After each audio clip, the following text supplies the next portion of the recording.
Hello guys, ഇതെൻ്റെ കുഞ്ഞമ്മയുടെ മോൻ സിംഗുണു. ഞാനും കൂടി നാട് വിട്ട് പോവാണ് ഗൈസ്.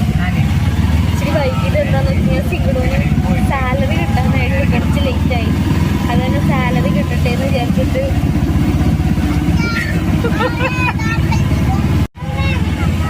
ഹലോ ഗൈസ്, ഇതെൻ്റെ കുഞ്ഞമ്മയുടെ വലിയമ്മയുടെ മോൻ സിംഗുണുവിന്